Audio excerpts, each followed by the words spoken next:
Hello everyone, welcome to CB class and welcome to geography Ghatna Chakra series. तो आज हम discuss करेंगे 10 multiple choice questions of geography और ये जो लेक्चर होगा ये बेस्ड होगा ऑन प्लेसेस, ठीक है। क्योंकि कुछ ऐसे इनिशिएटिव्स हैं जो गवर्नमेंट ऑफ इंडिया ने लिए हैं या गवर्नमेंट ऑफ इंडिया ने in collaboration with other countries लिए हैं और ये सारी की सारे जो प्रोजेक्ट्स हैं ये सब कहीं ना कहीं जो है इस्टेब्लिश है डिफरेंट स्सिटीज में, डिफरेंट स्टेट्स को डिनोटेड है। तो वहां पे आपको ये चीज़ का पता होना बहुत ज़्यादा इंपॉर्टेंट है। तो जो 10 multiple choice question of geography है वो पैटर्न रहता है हमारा। तो पैटर्न में जो 10 क्वेश्चन है, पर क्वेश्चन जो है 4 ऑप्शन होंगे। What you can do is कि आप अपने आप को असेस करने के लिए एक पेपर रख सकते हैं साथ में, ठीक है, ब्लैंक शीट रख सकते हैं। तो जैसे ही मैं क्वेश्चन रीड आउट करती हूँ मैं पॉज लेती हूँ क्वेश्चन पढ़ने के बाद, राइट। तो आप भी क्या कर सकते हैं, उस टाइम पे वीडियो में पॉज कर सकते हैं। वीडियो को पॉज करने के बाद करेक्ट आंसर जो है आपको लगता है आउट ऑफ द 4 ऑप्शंस जो कि गिवन होंगे उसमें मार्क कर सकते हैं। लेटर ऑन हम क्या करेंगे, आंसर डिस्कस करेंगे, एक्सप्लेनेशन को भी डिस्कस करेंगे, ठीक है। तो आप एंड में अपने आप को असेस कर सकते हैं कि आपको कितनी इंफॉर्मेशन है कितनी नहीं है, right. So this is how it goes. तो पहला क्वेश्चन हमारे पास क्या है कि Zuari bridge, the second largest cable stayed bridge in India, is located in which state और UT? A Arunachal Pradesh, B Punjab, C Goa and D Jammu and Kashmir. तो इसका करेक्ट आंसर है option number C, that is Goa. तो अब ये जो केबल स्टेट ब्रिज है second largest in the country of India है। तो फर्स्ट लार्जेस्ट कौन सा है हमारा? बांद्रा और वर्ली जो सी लिंक है, ठीक है, केबल स्टेट ब्रिज जो है, ठीक है। तो अब ये जो हमारा गोवा वाला ब्रिज है, ज़ुआरी ब्रिज है, ये नॉर्थ गोवा और साउथ गोवा को आपस में कनेक्ट करेगा एंड 13.2 किलोमीटर्स का ये ब्रिज एंड साथ ही साथ अगर हम कहें बैम्बुलेम एंड वर्ना विलेजेस को आपस में कनेक्ट करने वाला है। एंड कंपनी इसको कौन सी बना रही है? दैट इज दिलीप बिल्डकॉन इसको इनॉग्रेट करेगी बनाकर। एंड साथ ही साथ ये प्रोजेक्ट की कॉस्टिंग कितनी है? 2530 crore. So next question we have is which state organizes the world's largest open air theatre Dhanu Yatra festival? A Gujarat, B Odisha, C West Bengal and D Kerala.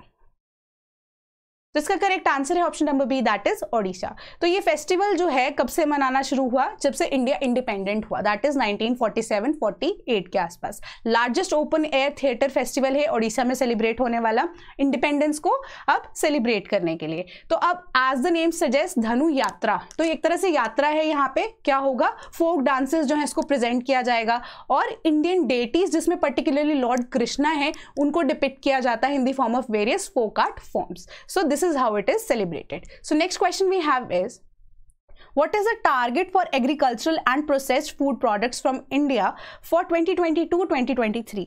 A $3.56 billion, B $13.56 billion, C $23.56 billion and D $43.56 billion. तो इसका correct answer है option number C, that is $23.56 billion.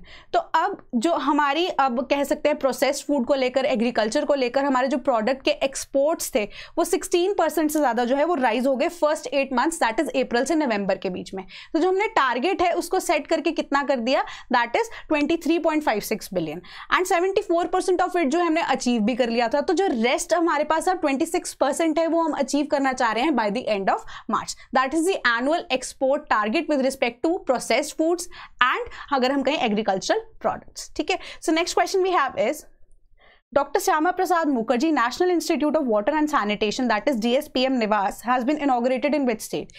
A Uttar Pradesh, B West Bengal, C Telangana and D Karnataka. तो इसका correct answer है option number B, that is West Bengal. तो वेस्ट बंगाल में जो एक वॉश स्कीम है गवर्नमेंट ऑफ इंडिया की, ठीक है, जो विद रिस्पेक्ट टू वाटर होगी, ठीक है, एंड साथ ही साथ वाटर के साथ साथ हमारे पास sanitation hygiene of the country को मेंटेन करने के लिए है। तो उसका एक सेंटर जो है वो वेस्ट बंगाल में इस्टेब्लिश किया जाएगा जो कि क्या होगा, सेंटर, स्टेट और लोकल गवर्नमेंट्स के लिए एक हब ऑफ नॉलेज होगा, राइट। सो साथ ही साथ वहां से ही ये सारे की सारी स्कीम को लेके मैनेजरियल डिसीजन जो है वो लिए जाएंगे। तो उसका फाउंडेशन स्टोन नरेंद्र मोदी जी द्वारा ले किया गया वर्चुअल समिट के थ्रू और ये प्रोजेक्ट की कॉस्ट कितनी है? 7800 करोड़, जो कि वेस्ट बंगाल में है, ठीक है। So next question we have is The Indian Army has handed over the first ever 3D printed houses for the soldiers at which city? A. Leh, B. Ahmedabad, C. Jaisalmer and D. Tawang. तो इसका correct answer है option number B, that is Ahmedabad. तो अहमदाबाद में ऐसा पहला 3D printed house, that is जहां पे garage space भी है एंड फर्स्ट फ्लोर को इंक्लूड करते हुए 12 वीक्स के टाइम पे 3D printed fully operational house जो है उसको दिया गया, आर्मी को सौंप दिया गया। कहां पे? अहमदाबाद के अंदर। एंड इसको किसने बनाया है? That is military engineering services ने कोलैबोरेशन किसकी?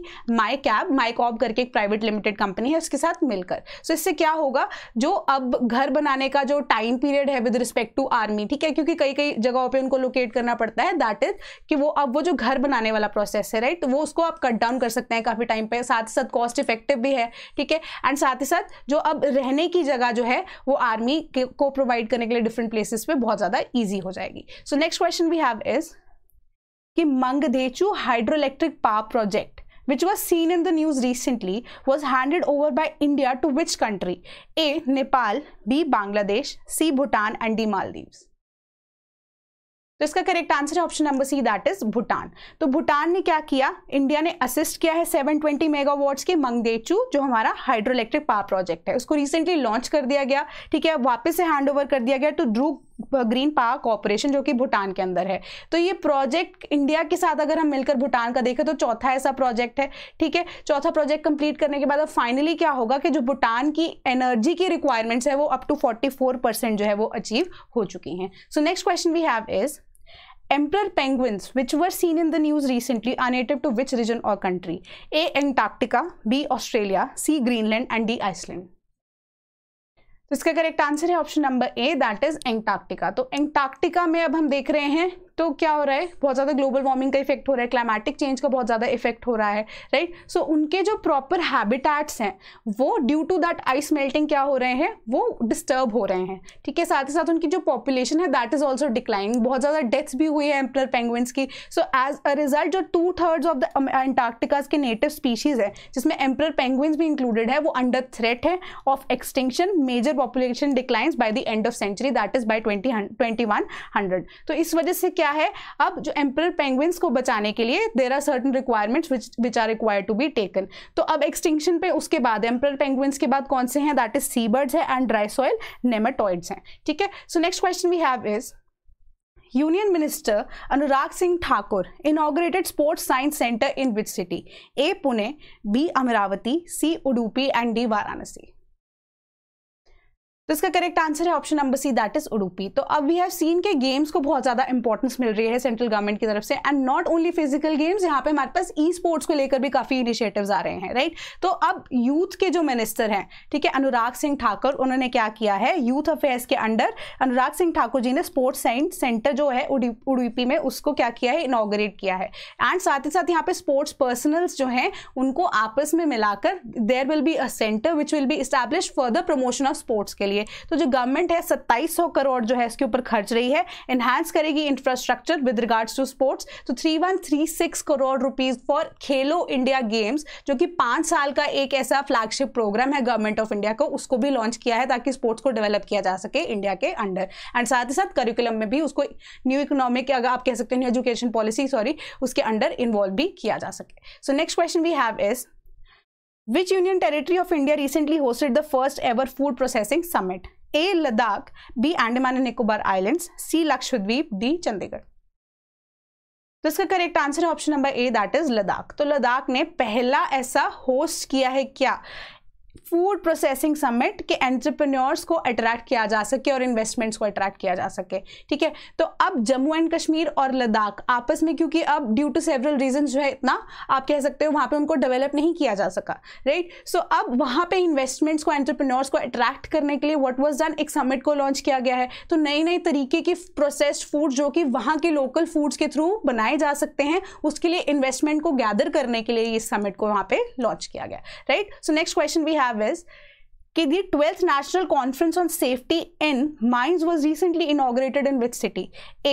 Mumbai, B. New Delhi, C. Bhubaneswar, D. Nagpur.